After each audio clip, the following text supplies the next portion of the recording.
A TV Assembleia do Rio Grande do Norte presta sua homenagem a um dos personagens mais fortes da cultura brasileira. O vaqueiro é mestre numa ciência própria do sertão. Com força, resistência e coragem, ele criou costumes e ajudou a escrever a história do Nordeste.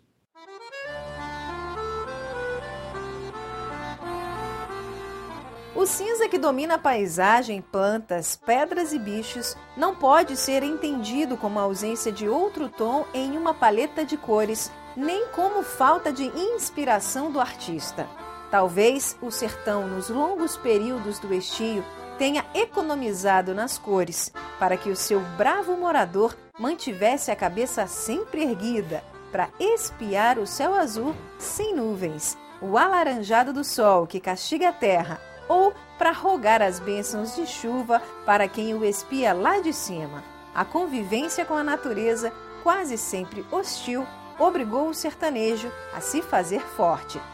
Prepare o seu coração para as coisas que eu vou contar. Eu venho lá do sertão, eu venho lá do sertão.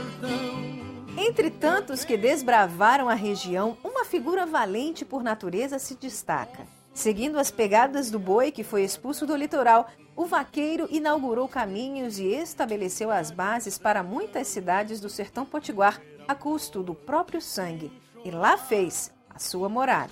Tem um mapa do Rio Grande do Norte, essas setas vermelhas estão indicando por onde o boi entrou, né? Então ele entra aqui por Serra Negra do Norte e vai tomando vários rumos, inclusive vai até o litoral. Sim. Aquelas setas lá no litoral já voltando, foi depois que os holandeses foram expulsos aqui do litoral e as pessoas, depois com a vinda dos holandeses, com a ocupação holandesa, tanto de Pernambuco e aqui Paraíba, Rio Grande do Norte, começaram a desenvolver a cultura da cana-de-açúcar, né? E o boi teve que se afastar. Por não existir arame farpado para fazer cercas, divisões, o boi foi obrigado a sair do litoral e vir para o sertão. O vaqueiro se tornou o símbolo viril de uma terra que não se entrega fácil. Conhecedor dos segredos e dos caprichos da natureza, mantinha a ordem na fazenda e no rebanho. E na busca do gado desgarrado, o vaqueiro nordestino ganhou vestimenta própria para enfrentar a caatinga. E é descrita pelo escritor Euclides da Cunha no livro Os Sertões como uma armadura de um vermelho pardo, como se fosse de bronze flexível, sem cintilações e que não rebrilha ferida pelo sol, que envolve o combatente de uma batalha sem vitórias.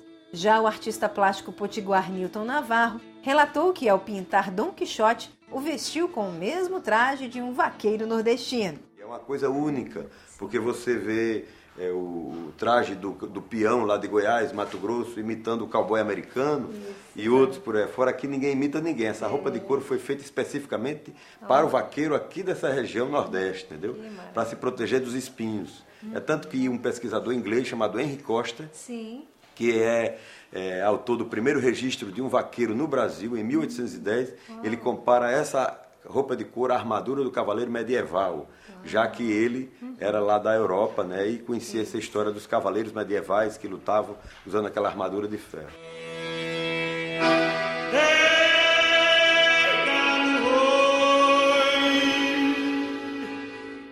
Para enfrentar os desafios e percalços da vida no sertão, além do gibão de couro, o vaqueiro também desenvolveu uma tecnologia própria, instrumentos para facilitar a labuta diária com o gado. Isso aqui é específico também aqui do Nordeste brasileiro. Pode pegar se quiser, é uma corda utilizada somente para prender o bezerro à vaca, ou então prender as patas da vaca na hora de fazer a retirada do leite, né? Também chamado de ordenha. É feito de cabelo do rabo da vaca. Não é ou crina de animal, mas geralmente cabelo do rabo da vaca. Essa outra peça aqui, que eu vou retirar para ter uma ideia, é usada também, é típico aqui do Nordeste, não tem no Sul, no Sudeste. É para se fazer a coivara, o amontoado de cactos. Sim. Mandacaru, xique-xique, o cardeiro, né? Para, na época de seca, ele queima o espinho e utiliza aquela parte suculenta para o animal consumir e sobreviver nas épocas mais difíceis de estiagem. E não se pode falar do vaqueiro sem esquecer o parceiro inseparável na lida com o rebanho. Aqui tem a letra de uma música feita pelo norte rio-grandense, que hoje mora em Campina Grande, chamado Janduí Finizola, que é médico, mas já tem mais de 80 anos. Ele fez várias músicas que Luiz Gonzaga gravou, né? Essa aqui chamada Cavalo Crioulo, homenageando esse cavalo nordestino, que é chamado também cavalo pé duro, crioulo, serraço, pangaré, né? Ô Marcos, você arrisca aí cantar um trechinho pra gente? Arrisco. Sou pato na pisada galopado, percorrendo meio mundo. Vai baixeiro, vai ligeiro, vai fomudo, chega vai. A origem da derrubada do boi pela cauda foi pesquisada por Câmara Cascudo e atribuiu a prática como sendo de origem hispânica. Segundo o mestre, o esporte preferido dos vaqueiros do Nordeste nos fins do século XVIII. Em 1955, o folclorista redigiu o primeiro regulamento para a vaquejada. Esse regulamento, apesar de fazer tanto tempo, ele tem o cuidado de maltratar os animais, entendeu? Tanto o cavalo como o boi. E aí ele vai falando que o boi deve ter no mínimo tal peso, que o boi só pode correr uma vez, diferente de hoje, que o boi corre várias vezes, e que se o vaqueiro maltratar o cavalo, se o vaqueiro fizer alguma coisa lá errada, ele é punido. E não existia dinheiro como hoje, era apenas um prêmio simbólico, né? Talvez um troféu.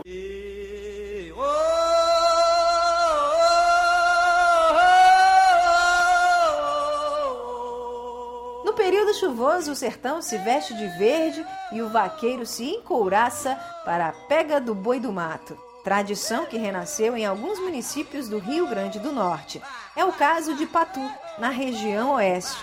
O desafio simula as antigas pegas de boi. Destemidos, os vaqueiros se lançam entre os espinhos da favela e da Jurema, em busca do gado fugidio. A flora da Caatinga cobra o seu preço por tamanha valentia. Foi difícil pegar o boi? Difícil. Porque o boi pulou cerca, nós precisamos baixar o arame para pular, para pegar. E o senhor sabe, a vida do vaqueiro é difícil, né? O rosto todo ensanguentado, machucado, isso dói muito? Dói muito não, eu estou satisfeito porque eu acho bom. Tem que ser muito macho para fazer. Tem que ser arrochado, porque se não for, não é brincadeira não. A pancada é seca, viu? Não tem como não se cortar, se arranhar? Não, tem não, só se não correr atrás. Se correr atrás, se arranha. É triste a gente sofrer a seca do meu sertão. Em meio à modernidade, a tradição da pega do boi do mato resiste e é, por princípio, uma batalha entre iguais. Vaqueiro e boi disputam o combate nas mesmas condições. Vence quem for o mais ágil, o mais forte e o mais conhecedor da geografia local. O ritual do aboio, o canto em forma de lamento para recolher o gado, resume e une homem e animal numa relação que se completa. Ambos precisam de coragem e persistência para tirar da terra rude o sofrido sustento. Vivo igual um pilingrino andando na região. Desde o tempo de menino, às vezes me dá emoção. A seca do tabuleiro, sertão que não tem vaqueiro, pra mim nunca foi sertão. Oi! E chega ao fim mais um Parlamento Brasil.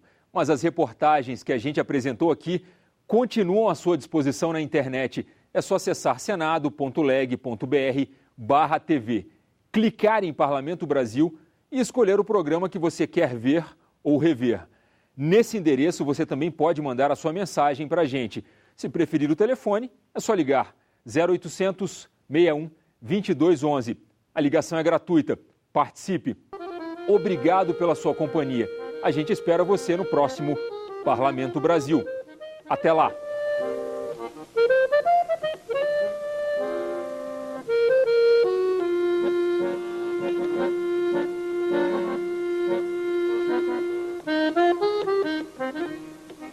Thank you.